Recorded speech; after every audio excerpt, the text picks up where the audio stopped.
अस्सलामुअलैकुम। सियाणे कहंदे आ खूह की मिट्टी खूह ते हुण साडी कणक जिहड़ी आ 70 तो 80 हज़ार इत्ते खर्चा आया। 35 मन औसत आउण दई साडी, वाढे 5 मन लै गए ते 5 मन थ्रैशर वाला लै गया, 10 मन गई, 25 मन कट दिओ, बाकी रह गई साडी कणक। 25 दूण 50,000 रुपया, 50,000 रुपया साडी कणक असी आप ਇਹਦੇ ਵਿੱਚ ਹੁਣ 50,000 रुपया साडी कणक आई आ। तो हुण असी कणक की सूरत हाल आ कि भी 70-80 हज़ार रुपया खर्चा फसल ते, उस तो बाद 10 मन खर्चा है, 20,000 रुपया है ठेका। जिन्होंने ठेके ते पैड़ियां लईयां उन्हां दा तकरीबन कोई 1,80,000 ठेका, 90,000 रुपया तुसीं उन्हां दा कढ दिओ। एक 2-2.5 लाख रुपये ते जाके साडी फसल तैयार हुंदी आ। हुण इस टाइम सानू आउण की दिया जी 50,000 रुपया सानू साफी जिहड़ा फसल का बाकी सानू मुड़दा पिया। इहदे च असीं घर खाण वास्ते नहीं रखते पे, ना ही असीं इहदे चों बीज रखते पे आ।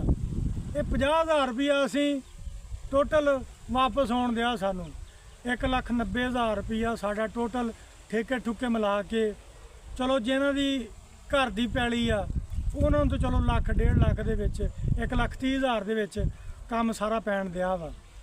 ते जिहड़े हैगे ने ठेकेदार वो तो रगड़े गए, उन्हां दा प्रोग्राम तो वड़ गया। चलो जिन्हां दियां ते अपनियां वा वो तो चलो गुजारा मुजारा कर लेणगे, उन्हां नूं पएगा घट। ते हुण मैं ये कहना कि भी ये असीं नहीं डुबे, ये नाल सारे तुसीं भी डुबे जे। ये ना कहो कि भी असीं डुब गए हाँ, जिमीदार डुब गया तो खैर मेरा भी सानू कणक सस्ती लभ गई। ना ना ना ना ना ना, ये अगले साल बीजनी कहने आ, यही हाल आ। तो ऐतकी तो असीं बीज लईए, चलो जिद्दां भी आ कर करा के कर्जा लैके असीं बीज लई कणक।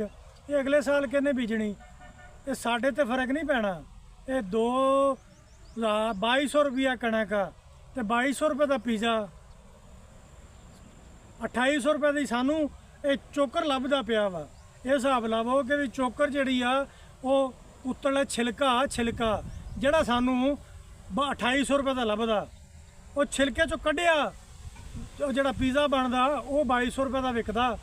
ते तुसीं ये देख लो भी कणक नूं दा रेट भी नहीं वधाउणा, ना वधाओ कणक का, कोई गल नहीं।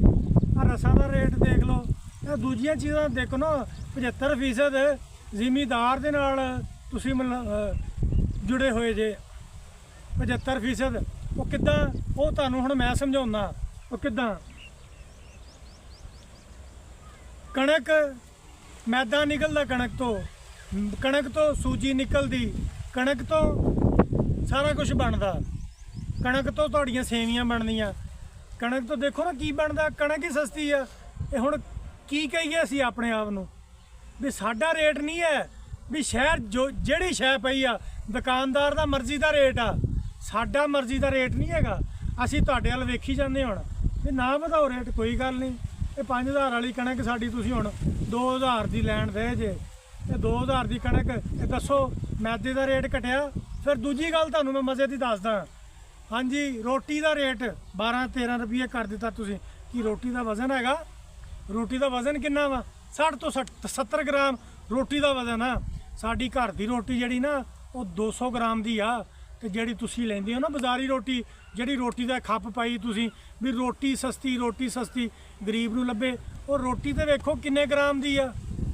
रोटी भी तो वेखो ना भी 60 तो 70 ग्राम की रोटी होटलों ते विकदी पई है। अपनी मर्जी नाल वेचदा पिया होटल वाला रोटी। ते हुण तुसीं फैसला तुसीं करना, तुसीं कमेंटां ही दसना कि गल मेरी सच्ची है कि नहीं सच्ची। ये गल नूं पूरी सुनना नाले। ओके, अल्लाह हाफिज़।